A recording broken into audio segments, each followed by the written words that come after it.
Hey everybody, welcome back to another recipe of the week with Cooking Rules with Jules. That's me. My name is Julia Pontanis. I'm here to make your kitchen experience not only easy but incredibly healthy as well. Today I've got for you probably my shortest video to date.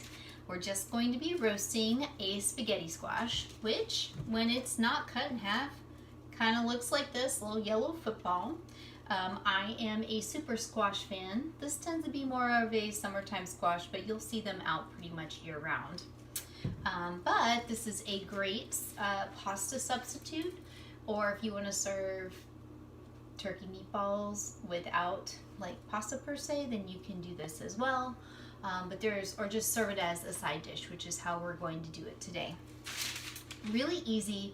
All I did was thoroughly rinse the outside of the squash, cut it in half, scooped out the seeds, so now it's nice and clean on the inside. I have a little bit of olive oil that I'm going to use just to roast it. I'm just going to drizzle, because when it comes out of the oven, I'm going to use some grass-fed butter to make it a little bit more rich in flavor. So I'm just going to go ahead and give it a nice little squash massage here with the olive oil, and then I'm going to wipe the hand off. Hang on.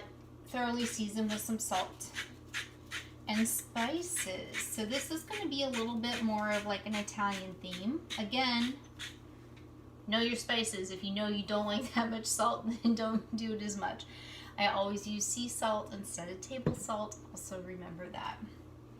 I'm going to use savory. So this is my one of my new favorites. It's used a lot in Italian cooking, and it is exactly as it sounds. It smells very savory. So I'm going to give it a nice little sprinkle. By the way, my oven is preheating to 425 over there. And now, do some parsley.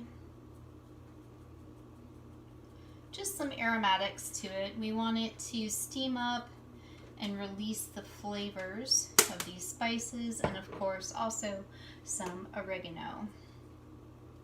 These are all staples in my kitchen.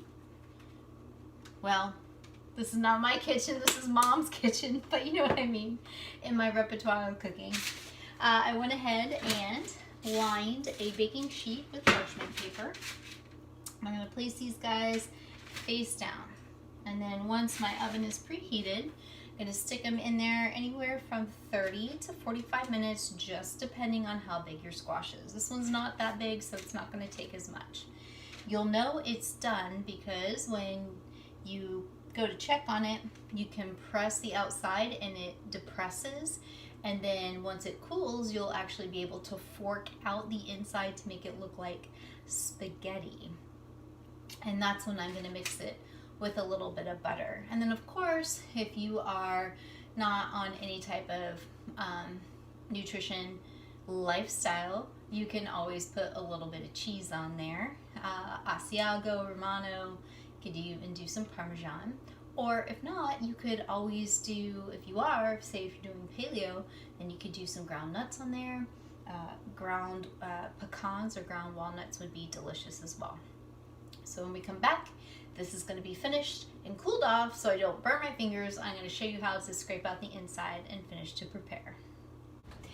Okay everybody, I am back and I have these perfectly cooked squash. So as you can see, it's a little bit brown on the outside, and those herbs just absorbed right into the flesh of this veggie. So what I'm going to do now, what makes it look like spaghetti, is take my fork here and I'm just going to scrape along the bottom, and it turns into, actually don't do it vertical, do it horizontal. It always takes a minute. Horizontally like this, and you get these nice spaghetti-esque looking noodles. Pretend I'm doing quote marks there.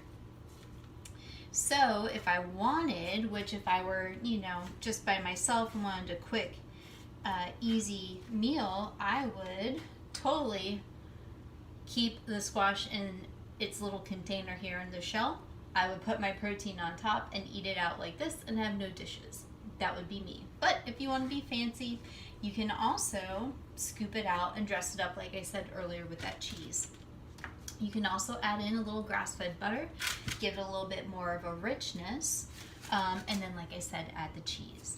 So anyways, I hope you guys enjoyed. I hope you give this a try, and I also really want you to experiment with these spices and tell me about it.